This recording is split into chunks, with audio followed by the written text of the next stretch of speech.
continues our government's efforts to A. Accelerate growth, B. Secure inclusive development, C. Invigorate private sector investments, D. Uplift household sentiments, and E. Enhance spending power of India's rising middle class. Together, we embark on a journey to unlock our nation's tremendous potential for greater prosperity and global positioning under the leadership of Honorable Prime Minister Shri Narendra Modi. As we complete the first quarter of the 21st century, continuing geopolitical headwinds suggest lower global economic growth over the medium term. However, our aspiration for a Vikasit Bharat inspires us, and the transformative work we have done during our government's first 2 terms guides us to march forward resolutely. Our economy is the fastest growing among all major economies. Our development track record for the past 10 years and structural reforms have drawn global attention. Confidence in India's capability and potential has only grown in this period. We see the next 5 years as a unique opportunity to realize Sabka Vikas, stimulating balanced growth of all regions. The great Telugu poet and playwright Gurujada Apparao had said, "Deshamante matti kadoy, deshamante manushuloy," meaning a country is not just its soil, a country is its people. In line with this, for us, Vikasit Bharat encompasses zero poverty, 100% quality good school education, access to high quality, affordable and comprehensive health care, 100% skilled labor with meaningful employment, 70% women in economic activities, and farmers making our country the food basket of the world.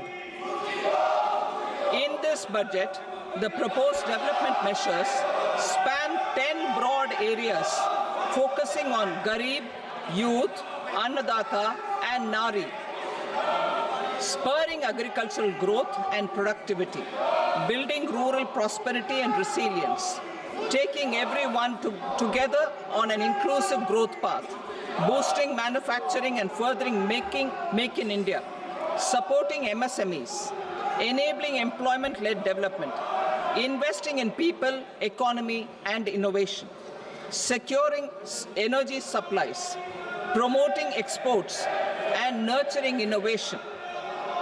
For this journey of development, our 4 powerful engines are agriculture, MSME, investments, and exports. The fuel, our reforms, our guiding spirit, inclusivity, and the destination, Vikasit Bharat.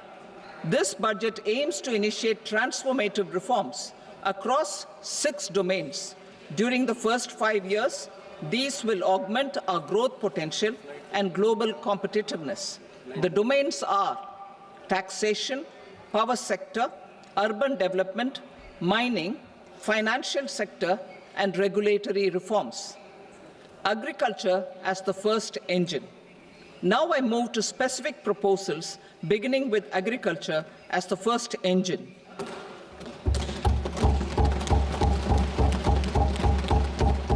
Prime Minister Dhan Dhanya Krishi Yojana, developing agri-districts program. Motivated by the success of the aspirational district program, our government will undertake a Prime Minister Dhan Dhanya Krishi Yojana in partnership with states. Through the convergence of existing schemes and specialized measures, the program will cover 100 districts with low productivity, moderate crop intensity, and below average credit parameters. It aims to 1. Enhance agricultural productivity, 2.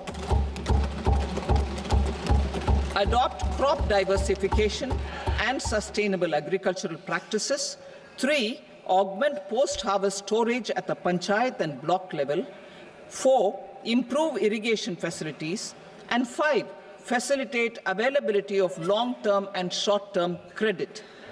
This program is likely to help 1.7 crore farmers. Building rural prosperity and resilience. A comprehensive multi-sectoral rural prosperity and resilience program will be launched in partnership with the states. This will address underemployment in agriculture through skilling, investment, technology, and invigorating the rural economy. The goal is to generate ample opportunities in rural areas so that migration is an option but not a necessity. The program will focus on rural women, young farmers, rural youth, marginal and small farmers, and landless families. The details are in Annexure A. Domestic best practices will be incorporated, and appropriate technical and financial assistance will be sought from multilateral development banks. In Phase 1, 100 developing agri-districts will be covered. Atmanirbharta in pulses. Our government is implementing the National Mission for Edible Oilseed for achieving Atmanirbharta in edible oils. Our farmers have the capability to grow enough for our needs and more. 10 years ago, we made concerted efforts and succeeded in achieving near self-sufficiency in pulses. Farmers responded to the need by increasing the cultivated area by 50%, and government arranged for procurement and remunerative prices. Since then, with rising incomes and better affordability, our consumption of pulses has increased significantly. Our government will now launch a 6-year mission for Atmanirbharta in pulses with a special focus on Tuar, Urad, and Masoor. Details are in Annexure B. Central agencies such as NAFED and NCCF will be ready to procure these 3 pulses as much as offered during the next 4 years from farmers who register with these agencies and enter into agreements. Comprehensive program for vegetables and fruits. It is encouraging that our people are increasingly becoming aware of their nutritional needs. It is a sign of a society becoming healthier. With rising income levels, the consumption of vegetables, fruits, and Sri Anna is increasing significantly. A comprehensive program to promote production, efficient supplies, processing, and remunerative prices for farmers will be launched in partnership with the states. Appropriate institutional mechanisms for implementation and participation of farmer-producer organizations and cooperatives will be set up. Makhana Board in Bihar. For this, there is a special opportunity for the people of Bihar. A Makhana Board will be established in the state to improve production, processing, value addition, and marketing of makhana. The people engaged in these activities will be organized into FPOs. The board will provide hand-holding and training support to makhana farmers and will also work to ensure they receive the benefits of all relevant government schemes. A national mission on high-yielding seeds will be launched, aimed at 1. Strengthening research ecosystem, 2. Targeted development and propagation of seeds with high yield, pest resistance, and climate resilience, and 3. Commercial availability of more than 100 seed varieties released since July 2024. India ranks second largest globally in fish production and aquaculture. Seafood exports are valued at 60,000 crore rupees. To unlock the untapped potential of the marine sector, our government will bring in an enabling framework for sustainable harnessing of fisheries from Indian Exclusive Economic Zone and high seas, with a special focus on the Andaman and Nicobar and Lakshadweep Islands. For the benefit of lakhs of cotton growing farmers, I am pleased to announce a mission for cotton productivity. This 5-year mission will facilitate significant improvements in productivity and sustainability of cotton farming and promote extra long staple cotton varieties. The best of science and technology support will be provided to farmers. Aligned with our integrated 5F vision for the textile sector, this will help in increasing incomes of the farmers and ensure a steady supply of quality cotton for rejuvenating India's traditional textile sector. Kisan credit cards facilitate short-term loans for 7.7 crore farmers, fishermen, and dairy farmers. The loan limit under modified interest subvention scheme will be enhanced from 3 lakh rupees to 5 lakh rupees for loans taken through the KCC. For Atmanirbharta in urea production, our government had reopened 3 dormant urea plants in the eastern region. To further augment urea supply, a plant with annual capacity of 12.7 lakh metric tons will be set up at Namrup in Assam.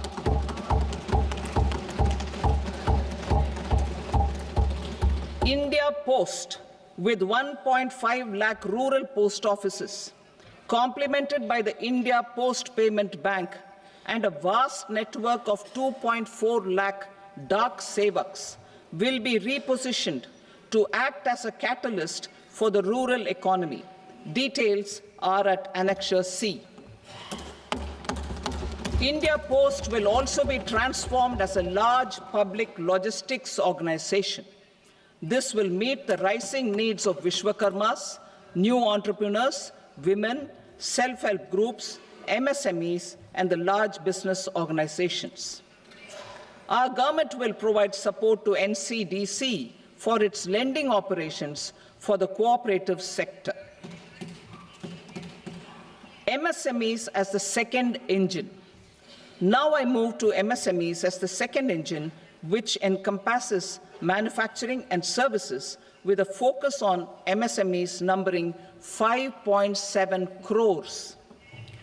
Currently, over 1 crore registered MSMEs, employing 7.5 crore people and generating 36% of our manufacturing, have come together to position India as a global manufacturing hub. With their quality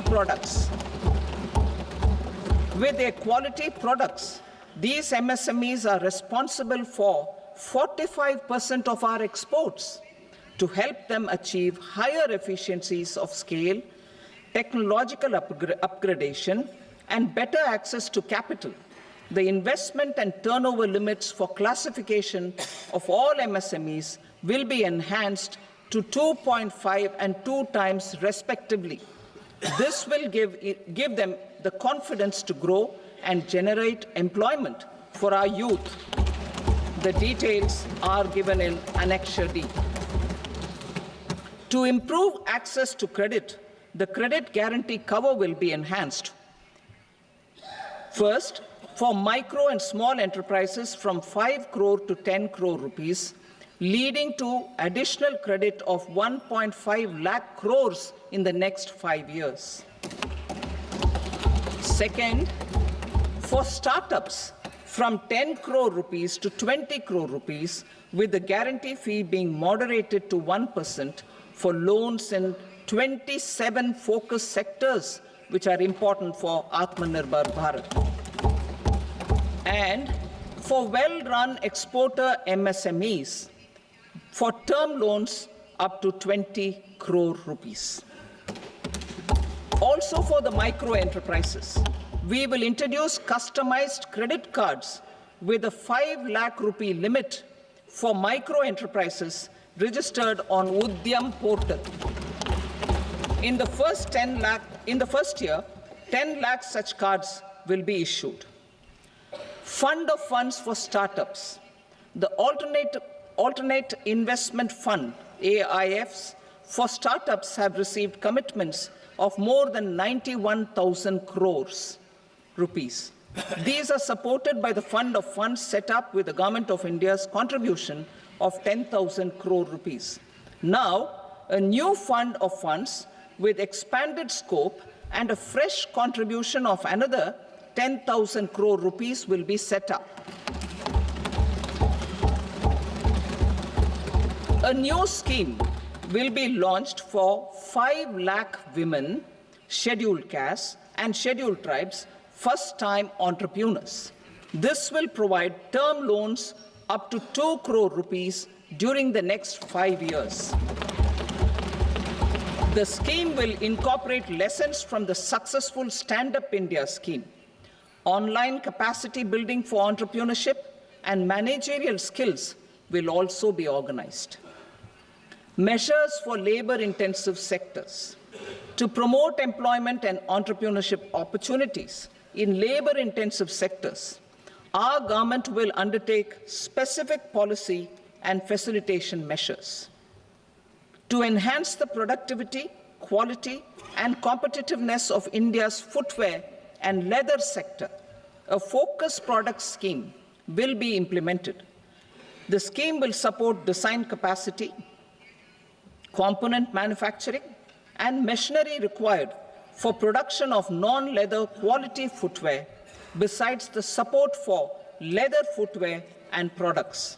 The scheme is expected to facilitate employment for 22 lakh persons, generate over 4 lakh crore rupees, and exports of over 1.1 lakh crore rupees. Measures for the toys sector. Building on the National Action Plan for Toys, we will implement a scheme to make India a global hub for toys. The scheme will focus on development of clusters, skills, and a manufacturing ecosystem that will create high-quality, unique, innovative, and sustainable toys that will represent the Made in India brand. Support for food processing. In line with our commitment towards Purvodaya, we will establish a National Institute of Food Technology, Entrepreneurship, and Management in Bihar. The institute will provide a strong fillip to food processing activities in the entire eastern region. This will result in 1. Enhanced income for the farmers through value addition to their produce, and 2. Skilling entrepreneurship and employment opportunities for the youth. Manufacturing mission, furthering Make in India. Our government will set up a national manufacturing mission covering small, medium, and large industries for furthering Make in India by providing policy support, execution roadmaps, governance, and monitoring framework for central ministries and states. Details are in Annexure E. Given our commitment to climate-friendly development, the mission will also support clean tech manufacturing. This will aim to improve domestic value addition and build our ecosystem for solar PV cells, EV batteries, motors and controllers, electrolyzers, wind turbines, very high voltage transmission equipment, and grid-scale batteries. Investment as the third engine. Now I move to investment as the third engine, which encompasses investing in people, investing in the economy, and investing in innovation. Investing in people. Saksham Anganwadi and Poshan 2.0. Saksham Anganwadi and Poshan 2.0 program provides nutritional support to more than 8 crore children, 1 crore pregnant women and lactating mothers all over the country, and about 20 lakh adolescent girls in aspirational districts and the Northeast region. The cost norms for these nutritional support will be enhanced appropriately. Atal Tinkering Labs. 50,000 Atal Tinkering Labs will be set up in government schools in the next 5 years to cultivate the spirit of curiosity and innovation and foster a scientific temper among young minds. Broadband connectivity to government secondary schools and PHCs. Broadband connectivity will be provided to all government secondary schools and primary health centers in rural areas under the BharatNet project. Bharatiya Bhasha Pustak Scheme. We propose to implement a Bharatiya Bhasha Pustak scheme to provide digital form Indian language books for schools and for higher education.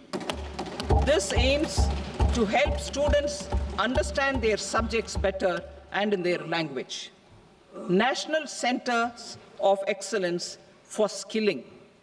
Building on the initiative announced in the July 24 budget, 5 national centers of excellence for skilling will be set up with global expertise and partnerships to equip our youth with the skills required for Make for India, Make for the World manufacturing. The partnership will cover curriculum design, training of trainers, and a skills certification framework and periodic reviews. Expansion of capacity in IITs. Total number of students in 23 IITs has increased 100% from 65,000 to 1.35 lakh in the past 10 years.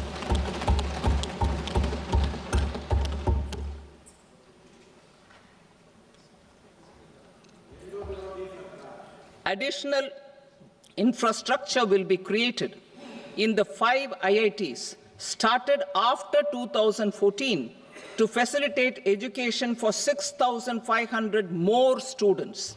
Hostel and other infrastructure capacity at IIT Patna will also be expanded.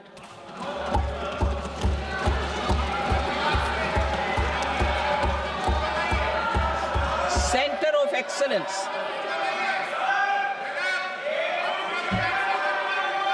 Center of Excellence in AI for Education. I had announced 3 centers of excellence in artificial intelligence for agriculture, health, and sustainable cities in 2023.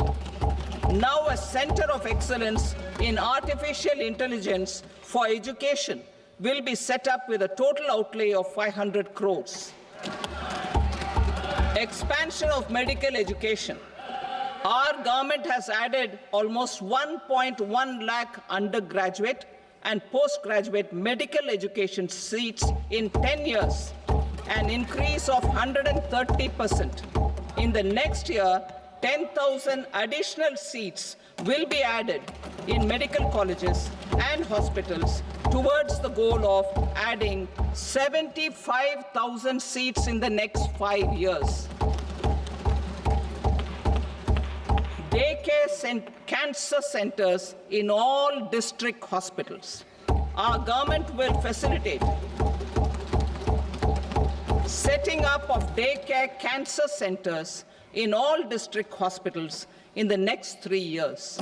200 centers will be established in 25-26 itself.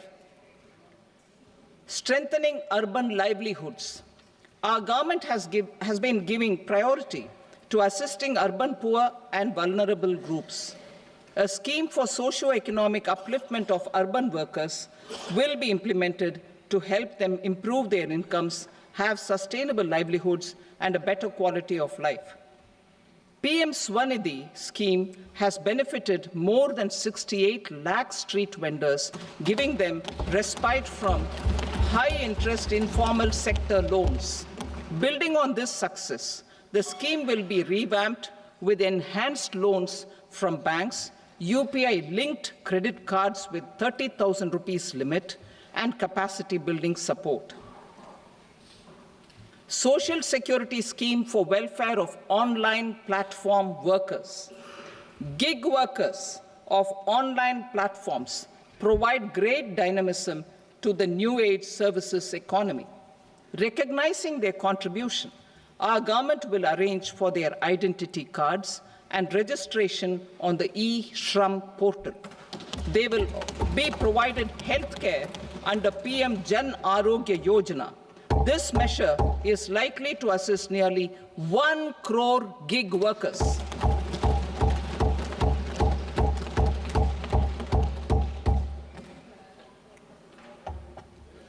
Investing in the economy, public-private partnership in infrastructure.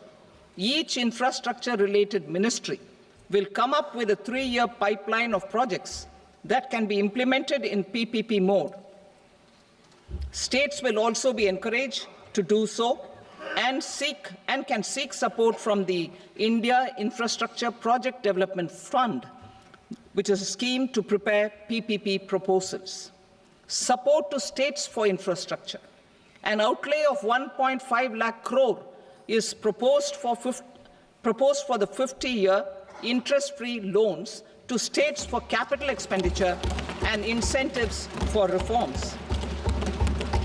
Building on the success of the first asset monetization plan announced in 2021, the second plan for 2025 to 30 will be launched to plow back capital of 10 lakh crore in new projects. Regulatory and fiscal measures will be fine-tuned to support the plan. Jal Jeevan Mission. Since 2019, 15 crore households, representing 80% of India's rural population, have been provided access to portable tap water connections. To achieve 100% coverage, I am pleased to announce the extension of this mission until 2028 with an enhanced total outlay. The mission's focus will be on the quality of infrastructure and O&M of rural piped water supply schemes through Jan Bhagidari. A separate MOU or separate MOUs will be signed with the states and union territories to ensure sustainability and citizen-centric water services delivery. Urban sector reforms. Building on the July budget proposals, urban sector reforms related to governance, municipal services, urban land and planning will be incentivized. Urban Challenge Fund. The government will set up an urban challenge fund of 1 lakh crore rupees to implement the proposals for cities as growth hubs, creative redevelopment of cities, and for water and sanitation purposes announced in the July budget.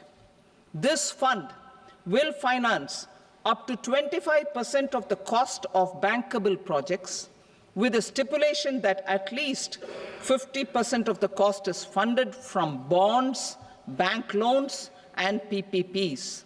An allocation of 10,000 crore is proposed in 2025-26. Power sector reforms. We will incentivize electricity distribution reforms and augmentation of intra-state transmission capacity by states.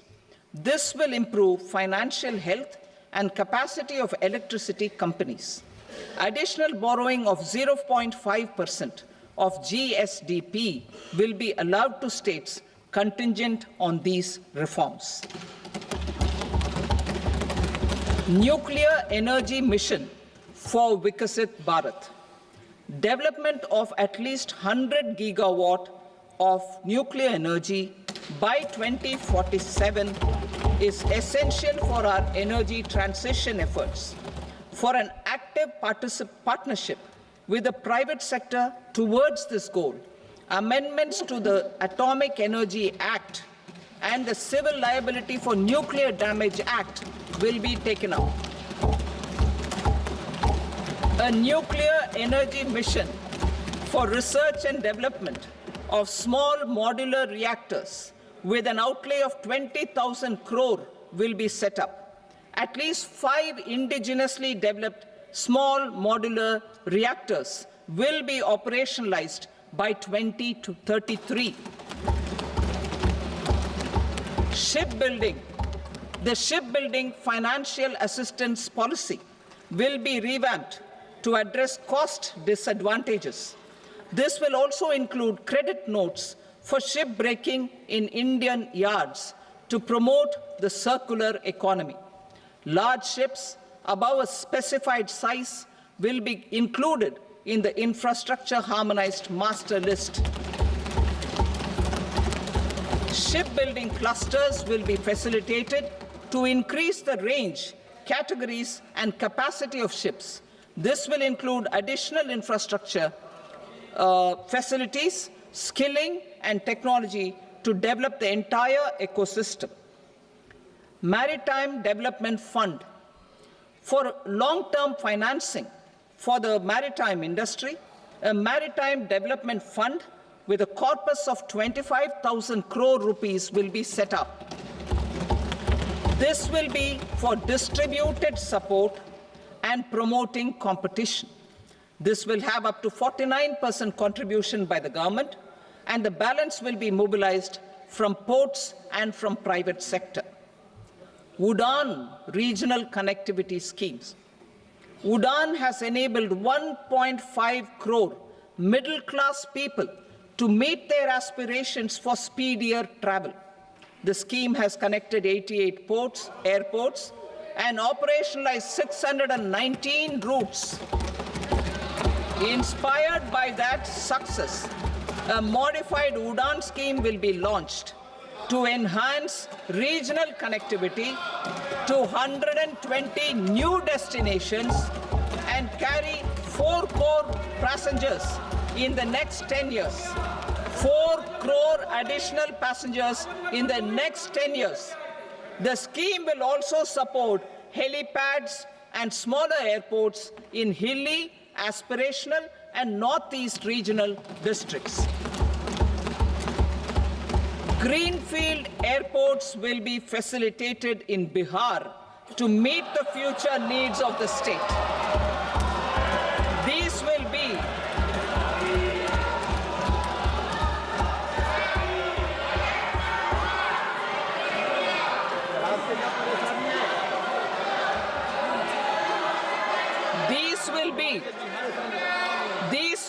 in addition to the expansion of the capacity of Patna Airport and a brownfield airport in Beta. Western Kosi Canal project in Mithilanchal. Financial support will be provided for the Western Kosi Canal ERM project, benefiting a large number of farmers, cultivating over 50,000 hectares of land in the Mithilanchal region of Bihar. Mining sector reforms. Mining sector reforms, including those for minor minerals, will be encouraged through sharing of best practices and institutions of a state mining index. A policy for recovery of critical minerals from tailings will be brought out. Under the special window for affordable and mid-income housing, SWAMI, 50,000 dwelling units in stressed housing projects have been completed and keys handed over to home buyers. Another 40,000 units will be completed in 2025, further helping middle-class families who were paying EMIs on loans taken for apartments while also paying rent for their current dwellings. Building on this success, SWAMI Fund 2 will be established as a blended finance facility with contribution from the government, banks, and private investors. This fund of 15,000 crore rupees will aim for expeditious completion of another 1 lakh units. PM Gati Shakti data for private sector. For furthering PPPs and assisting the private sector in project planning, access to relevant data and maps from the PM Gati Shakti portal will be provided. Tourism for employment-led growth. Top 50 tourist destination sites in the country will be developed in partnership with states through a challenge mode. Land for building key infrastructure will have to be provided by the states. Hotels in these destinations will be included in the infrastructure harmonized list. The following measures will be taken for facilitating employment-led growth: organizing intensive skill development programs for our youth, including in institutes of hospitality management, providing mudra loans for homestays, improving ease of travel and connectivity to tourist destinations, providing performance-linked incentives to states for effective destination management, including tourist amenities, cleanliness, and marketing efforts, and introducing streamlined e-visa facilities along with visa fee waivers for certain tourist groups. Continuing with the emphasis on places of spiritual and religious significance, in the July budget, there will be a special focus on destinations related to the life and times of Lord Buddha. Medical tourism and heal in India. Medical tourism and heal in India will be promoted in partnership with the private sector, along with capacity building and easier visa norms. Investing in innovation. To implement private sector-driven research, development, and innovation initiatives announced in the July budget, I am now allocating 20,000 crore rupees for this purpose. A deep tech fund of funds will also be explored to catalyze the next generation startups as a part of this initiative. In the next 5 years, under the PM Research Fellowship Scheme, we will provide 10,000 fellowships for technological research in IITs and IISc with enhanced financial support. The second gene bank with 10 lakh germplasm lines will be set up for future food and nutritional security. This will provide conservation support to both public and private sectors for genetic resources. We will start a national geospatial mission to develop foundational geospatial infrastructure and data. Using PM Gati Shakti, this mission will facilitate modernization of land records, urban planning, and design of infrastructure projects. A Gyan Bharatam mission for survey, documentation, and conservation of our manuscript heritage with academic institutions, museums, libraries, and private collectors will be undertaken to cover more than 1 crore manuscripts. We will set up a national digital repository of Indian knowledge systems for knowledge sharing. Now I move to exports as the fourth engine. We will set up an export promotion mission with sectoral and ministerial targets driven jointly by the Ministries of Commerce, MSME, and Finance. It will facilitate easy access to export credit, cross-border factoring support, support to MSMEs to tackle non-tariff measures in overseas markets. A digital public infrastructure, Bharat Trade Net, for international trade will be set up as a unified platform for trade documentation and financing solutions. This will complement the Unified Logistics Interface platform. The BTN will be aligned with international practices. Support will be provided to develop domestic manufacturing capacities for our economy's integration with global supply chains. Sectors will be identified based on objective criteria. Facilitation groups with participation of senior officers and industry representatives will be formed for select products and supply chains. Through this, there are huge opportunities related to Industry 4.0, which needs high skills and talent. Our youth have both. Our government will support the domestic electronic equipment industry to leverage this opportunity for the benefit of our youth. A national framework will be formulated as guidance to states for promoting global capability centers in emerging Tier 2 cities. This will suggest measures for enhancing availability of talent and infrastructure, building bylaw reforms, and mechanisms for collaboration with industry. Our government will facilitate upgradation of infrastructure and warehousing for air cargo, including high-value perishable horticultural produce. Cargo screening and customs protocol will be streamlined and made user-friendly. Reforms as the fuel. Over the past 10 years, our government has implemented several reforms for convenience of taxpayers, such as faceless assessment, 2, taxpayer charter, 3, faster returns, 4, almost 99% returns being on self-assessment, and 5, Vivad Se Vishwas scheme.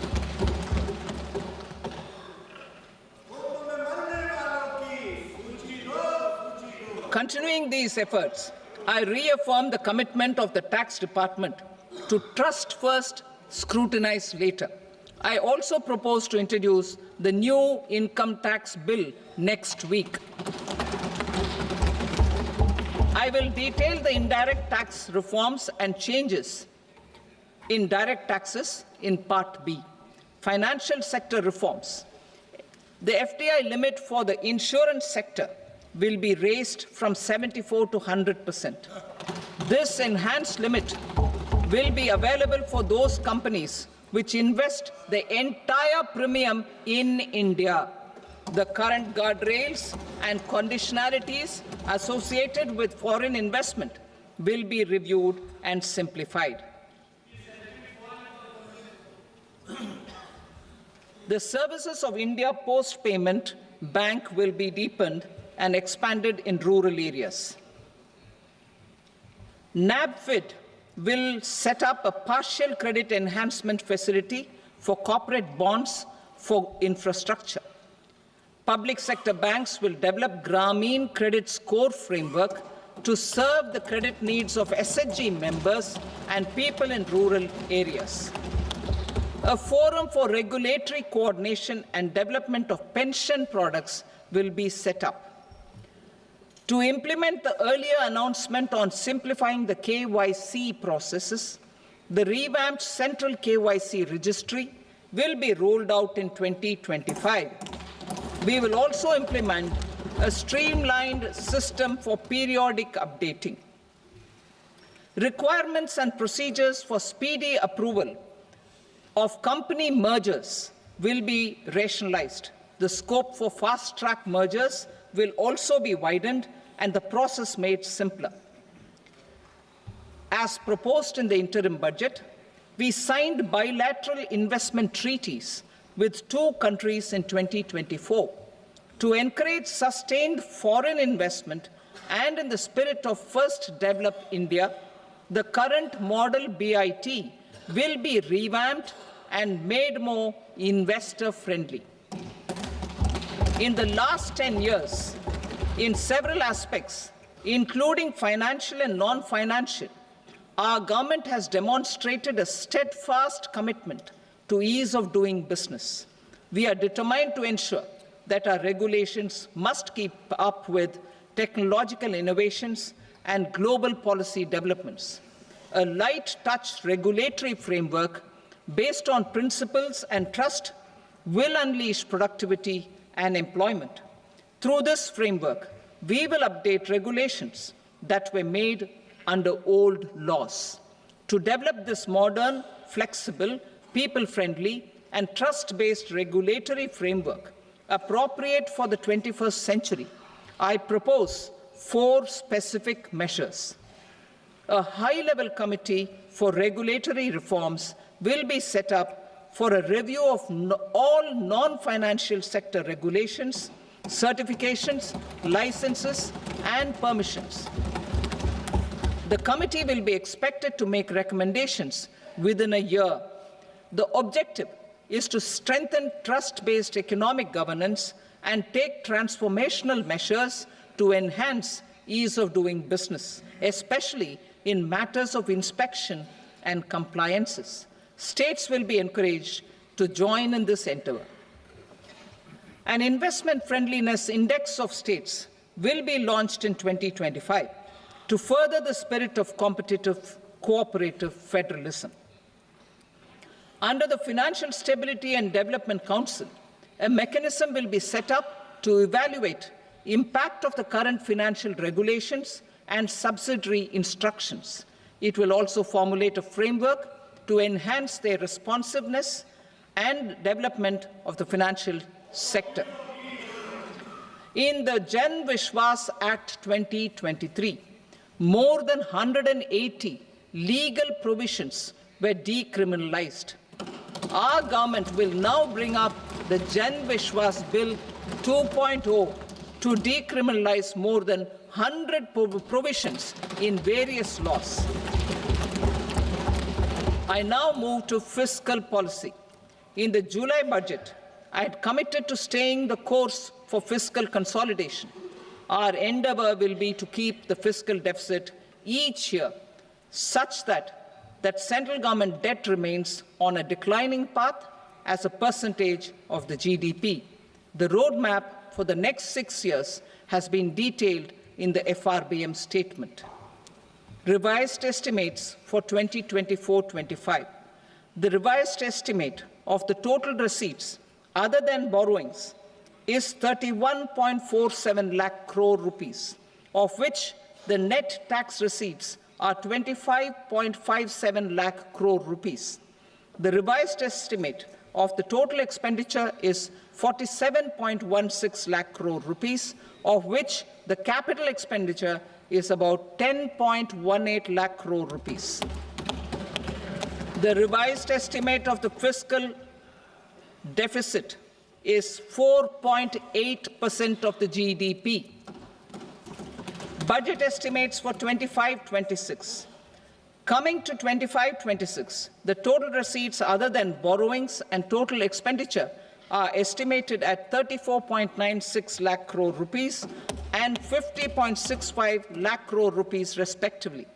The net tax receipts are estimated at 28.37 lakh crore rupees.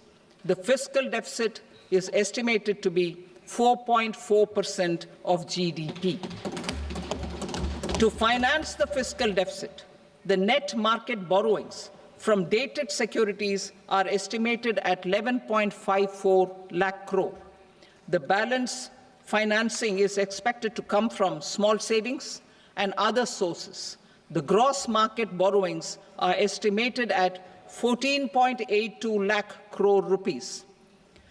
I will now move to Part B. Indirect taxes. My proposals relating to customs aim to rationalize tariff structure and address duty inversion. These will also support domestic manufacturing and value addition, promote exports, facilitate trade, and provide relief to common people. Rationalization of customs tariff structure for industrial goods. As a part of comprehensive review of customs rate structure announced in July 2024 budget, I propose to 1. Remove 7 tariff rates. This is over and above the 7 tariff rates removed in 23-24 budget. After this, there will be only 8 remaining tariff rates, including 0 rate. 2. Apply appropriate cess to broadly maintain effective duty incidence, except on a few items where such incidence will reduce marginally. 3. levy not more than one cess or surcharge. Therefore, I propose to exempt social welfare surcharge on 82 tariff lines that are subject to a cess. I shall now take up sector-specific proposals. To provide relief to patients, particularly those suffering from cancer, rare diseases, and other severe chronic diseases, I propose to add 36 life-saving drugs and medicines to the list of medicines fully exempted from basic custom duty.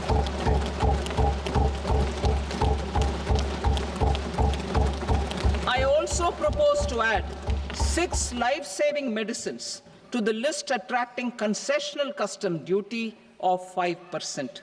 Full exemption and concessional duty will also respectively apply on the bulk drugs for manufacture of the above. Specified drugs and medicines under patient assistance programs run by the pharmaceutical companies are fully exempt from BCD, provided the medicines are supplied free of cost to the patients. I propose to add 37 more medicines along with 13 new patient assistance programs. Support to domestic manufacturing and value addition. Critical minerals. In the July 2024 budget, I had fully exempted BCD on 25 critical minerals that are not domestically available. I had also reduced BCD of 2 other such minerals to provide a major fillip to their processing, especially by MSMEs. Now, I propose to fully exempt cobalt powder and waste, the scrap of lithium-ion battery, lead, zinc, and 12 more critical minerals. This will help secure their availability for manufacturing in India and promote more jobs for our youth. To promote domestic production of technical textile products such as agro-textiles, medical textiles, and geotextiles at competitive prices, I propose to add 2 more types of shuttle-less looms to the list of fully exempted textile machinery. I also propose to revise the BCD rate on knitted fabrics covered by 9 tariff lines from 10 or 20 to 20% or 115 rupees per kg, whichever is higher. Electronic goods. In line with our Make in India policy and to rectify inverted duty structure, I propose to increase the BCD on interactive flat panel display from 10% to 20% and reduce the BCD to 5% on open cell and other components. In 23-24 budget, for the manufacture of open cells of LCD, LED TVs, I had reduced the BCD on parts of open cells from 5% to 2.5%. To further boost the manufacture of such open cells, the BCD on these parts will now stand exempted. Lithium-ion battery. To the list of exempted capital goods, I propose to add 35 additional capital goods for EV battery manufacturing and 28 additional capital goods for mobile phone battery manufacturing. This will boost domestic manufacture of lithium-ion batteries, both for mobile phones and for electric vehicles. Shipping sector. Considering that shipbuilding has a long gestation period, I propose to continue the exemption of BCD on raw materials, components, consumables, or parts for the manufacture of ships for another 10 years.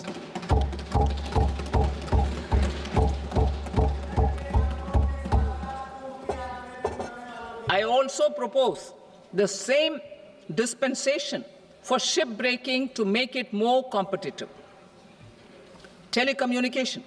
To prevent classification disputes, I propose to reduce the BCD from 20% to 10% on carrier-grade Ethernet switches to make it at par with non-carrier-grade Ethernet switches.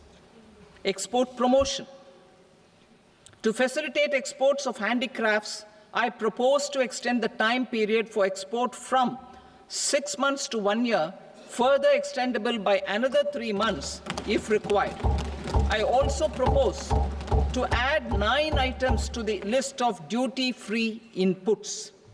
Leather sector. I propose to fully exempt BCD on wet blue leather to facilitate imports for domestic value addition and employment. I also propose to exempt crust leather from 20% export duty to facilitate exports by small tanners. Marine products. To enhance India's competitiveness in the global seafood market, I propose to reduce BCD from 30% to 5% on frozen fish paste, surimi, for manufacture and export of its analog products.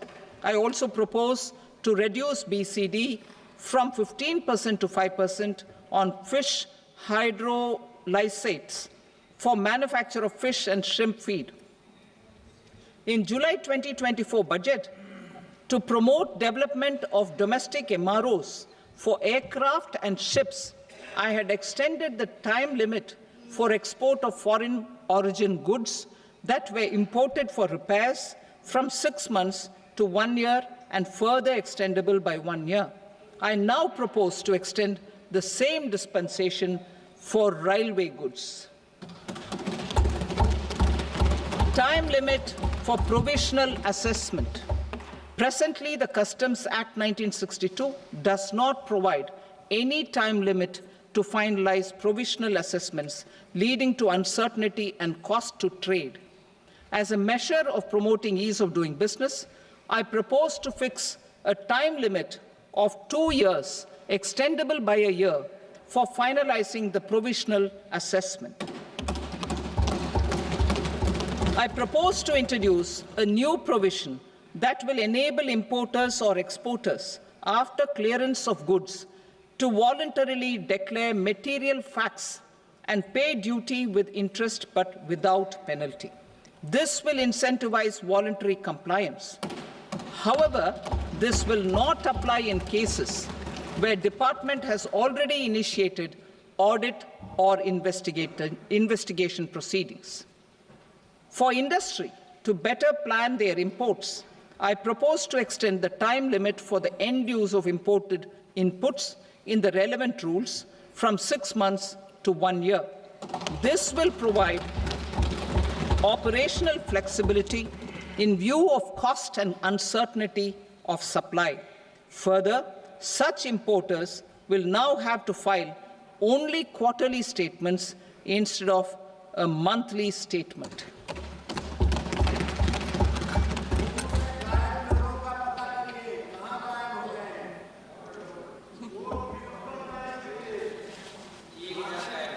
I now come to my direct tax proposals.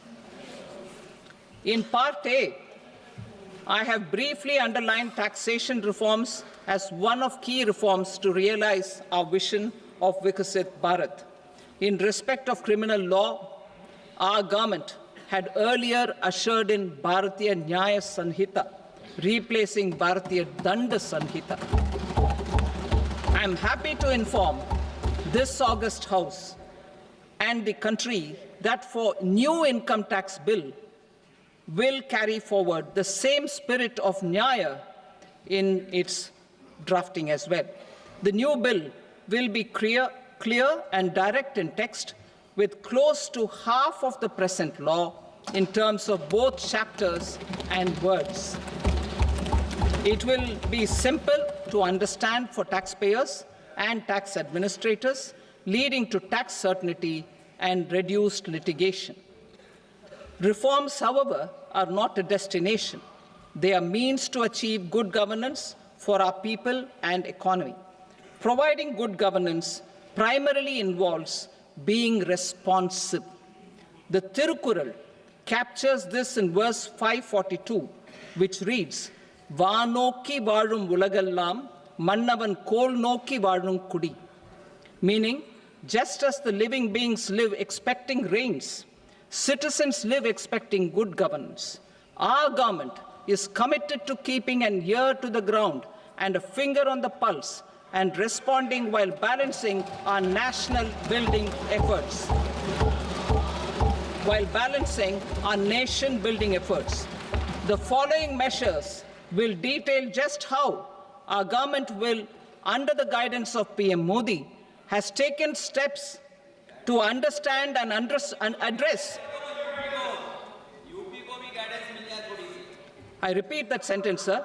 The following measures will detail just how our government, under the guidance of PM Modi, has taken steps to understand and address the needs voiced by our citizens. My tax proposals are guided by this spirit. The objectives of my proposals are as follows. Personal income tax reforms with special focus on middle class. Rationalization of TDS and TCS for easing difficulties. Encouraging voluntary compliance. Reducing compliance burden. Ease of doing business, employment and investment. I will come to my proposal on personal income tax towards the end. TDS and TCS, rationalization for easing difficulties.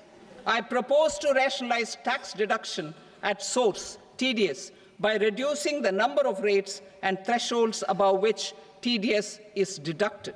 Further, threshold amounts for tax deduction will be increased for better clarity and uniformity. The limit for tax deduction on interest for senior citizens is being doubled from the present 50,000 rupees to 1 lakh rupees. Similarly, the annual limit of 2.40 lakh rupees for TDS on rent is being increased to 6 lakh rupees. This will reduce the number of transactions liable to TDS, thus benefiting small taxpayers receiving small payments. The threshold to collect tax at source, the TCS, on remittances under RBI's liberalized remittance scheme, the LRS, is proposed to be increased from 7 lakh to 10 lakhs. I also propose to remove TCS on remittances for education purposes, where such remittances is out of a loan taken from a specified financial institution. Both TDS and TCS are being applied on any transaction related to sale of goods. To prevent such compliance difficulties, I propose to omit the TCS. I also propose that the provisions of the higher TDS deduction will now apply only in non-PAN cases. In July 2024, the delay for payment of TDS up to the due date of filing statement was decriminalized.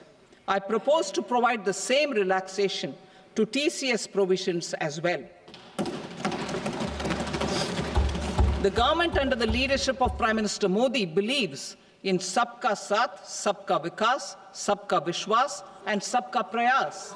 In line with this, we brought in updated return facility in 2022 for voluntary compliance by taxpayers who had omitted to report their correct income. Our trust in taxpayers was proved right. Nearly 90 lakh taxpayers voluntarily updated their incomes by paying additional tax. Taking this trust further, I now propose to extend the time limit to file updated returns for any assessment year from the current limit of 2 years to 4 years. I propose to reduce the compliance burden for small charitable trusts and institutions by increasing their period of registration from 5 years to 10 years. It is also proposed that disproportionate consequences do not arise for minor defaults, such as incomplete applications filed by charitable entities. Presently, taxpayers can claim the annual value of self-occupied properties as nil only on the fulfillment of certain conditions. Considering the difficulties faced by taxpayers, it is proposed to allow the benefit of 2 such self-occupied properties without any condition. To streamline the process of transfer pricing and to provide an alternative to yearly examination, I propose to introduce a scheme for determining arm's length price of international transaction for a block period of 3 years. This will be in line with global best practices. With a view to reduce litigation and provide certainty in international taxation, the scope of safe harbor rules is being expanded. A number of senior and very senior citizens have very old national savings scheme accounts. As interest is no longer payable on such accounts, I propose to exempt withdrawals made from NSS by individuals on or after 29th August 2024. I am also proposing to allow similar treatment to NPS Vatsalya accounts as is available to normal NPS accounts subject to overall limits. In my speech in July 2024, I had promised that all processes, including giving effect to appellate orders, shall be digitalized and made paperless over the next 2 years. So I'm happy to announce that digitalization is being made operational now. In July 2024, we brought in the Vivad Se Vishwas scheme to resolve income tax disputes pending in appeal. The scheme has received a great response, with nearly 33,000 taxpayers having availed of the scheme to settle their disputes. I have a few proposals to promote investment and employment. It is proposed to provide a presumptive taxation regime for non-residents who provide services to a resident company that is establishing or operating an electronics manufacturing facility. I further propose to introduce a safe harbor for tax certainty for non-residents who store components for supply to specified electronics manufacturing units. Presently, the tonnage tax scheme is available only to sea-going ships. The benefits of existing tonnage tax scheme are proposed to be extended to inland vessels registered under the Indian Vessels Act 2021 to promote inland water transport in the country. Extension for incorporation of startups. We continue to support the Indian startup ecosystem. I propose to extend the period of incorporation by 5 years to allow the benefit available to startups which are incorporated before 1/4/2030. In order to attract and promote additional activities in the IFSC, I am inter alia proposing specific benefits to ship leasing units, insurance offices, and treasury centers of global companies which are set up in IFSC. Further, to claim benefits, the cut-off date for commencement in IFSC has also been extended by 5 years to 31/3/2030. Category 1 and Category 2 AIFs are undertaking investments in infrastructure and other such sectors. I propose to provide certainty of taxation to these entities on the gains from securities, to promote funding from sovereign wealth funds and pension funds to the infrastructure sector. I propose to extend the date of making an investment by 5 more years up to 31st March 2030.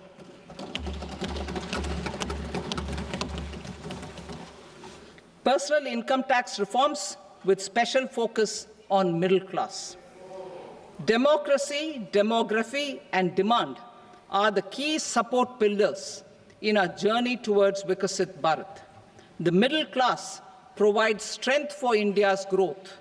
This government, under the leadership of Prime Minister Modi, has always believed in the admirable energy and ability of the middle class in nation building. In recognition of their contribution,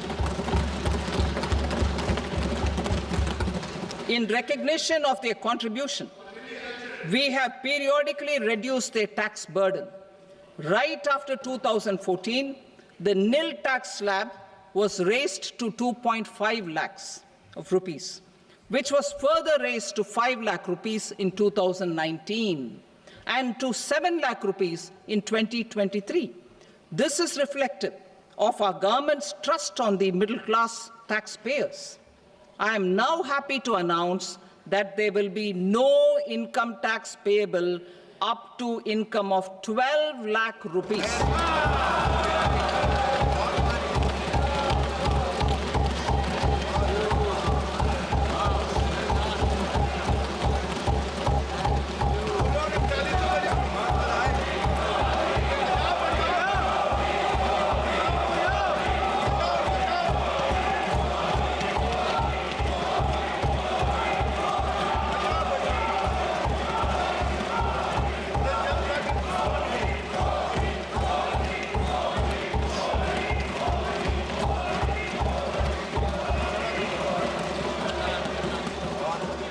So, average income of 1 lakh per month other than the special rate income such as capital gains under the new regime. This limit will be 12.75 lakh for salaried taxpayers due to the standard deduction of 75,000. Slabs and rates are being changed across the board to benefit all taxpayers. The new structure will substantially reduce the taxes of the middle class and leave more money in their hands, boosting household consumption, savings, and investment. In the new tax regime, I propose to revise tax rate structures as follows: 0 to 4 lakh rupees nil, 4.8 lakh rupees to 4 to 8 lakh rupees 5%, 8 to 12 lakh rupees 10%, 12 to 16 lakh rupees 15%, 16 to 20 lakh rupees 20%, 20 to 24 lakh rupees 25%, and above 24 lakh rupees 30%. To taxpayers up to 12 lakh of normal income, other than special rate income such as capital gains. I read that again.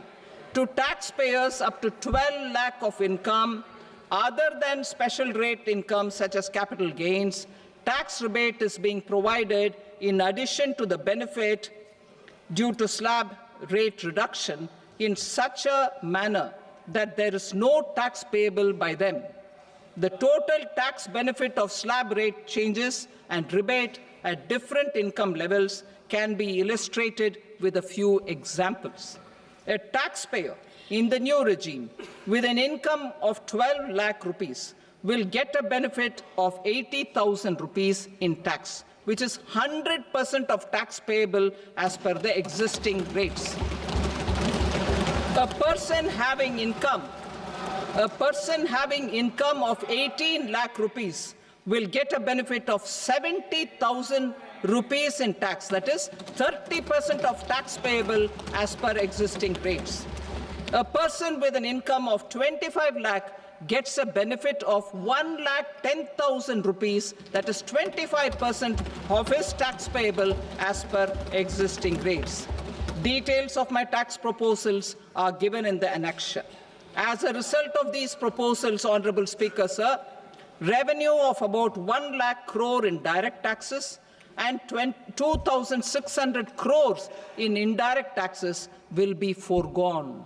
Mr. Speaker, sir, with this, I commend the budget to this august House.